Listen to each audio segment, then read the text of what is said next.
here from the Evoy Real Estate team and Remax affiliates.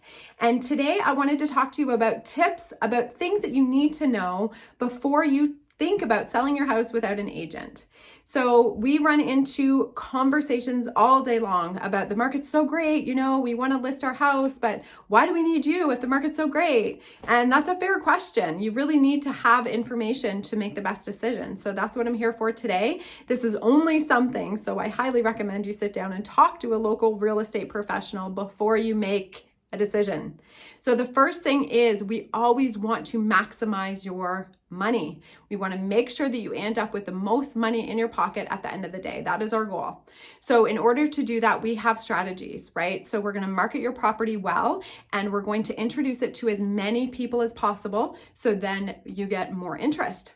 More eyes usually means more money. If you sell the property yourself, you get one offer, you're like, this is a great offer. There's no way to know if that's the best offer. Chances are there's other people that are interested, and how will you ever know?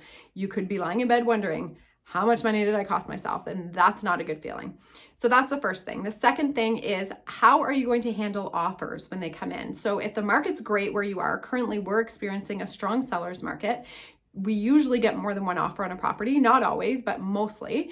And when we're selling the property, we come up with a strategy on how to deal with offers. So are we going to present offers at a certain time? Are we going to allow bully offers? Are we going to encourage multiple offers? What is your strategy? And that looks very different depending on the market. And there's good and bad to all of those options. So you want to have the best strategy in place, and you need to have information to figure out what that is. The third thing is, how are you going to handle showings during COVID? So this has created a whole new issue right now. People are coming into your house. Hopefully they're sanitizing their hands. Hopefully they don't have COVID or been in contact with somebody that does. Are you screening them?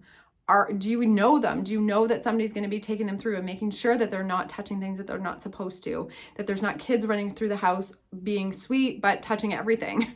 Those are things that we make sure that we're keeping people safe by preventing that from happening as much as possible. So COVID is one part of it, but then there's the security. And then there's the fact, can they even afford your house? Have they been pre-qualified? Have they talked to a lender? These are things that we always do with buyers, always, without fail. So that is a very important part of what we do, and we make sure to keep your property safe, but we also make sure that the buyers that are seeing it are actually in a position to purchase the home. And then the last thing, or one of the last things, is the appraisal. We oftentimes will get values coming in or offers coming in that are way over the value of the property. And the appraisal that has to happen sometimes, they will come in and the value of the appraisal will be lower. So what happens with that difference? Do they have cash on closing that they can bring to it? Do you have a backup offer if they have to walk away or you have to go back on the market? So these are all conversations we have to have, and we need to figure it out. But we have plans in place. We have strategies. Again, it's information. We have an information packet that we provide to the appraisers to help them answer any questions that they might have. And then ultimately, you just want to make sure that the experience for you, that you're covering everything. You do not want to leave money on the table, end up making a bad decision, and then regretting it later. So make informed decisions, talk to your real estate agent. Thanks so much for watching. I'd love to hear what your thoughts are. Please comment below or reach out if you have any questions. Have a great day.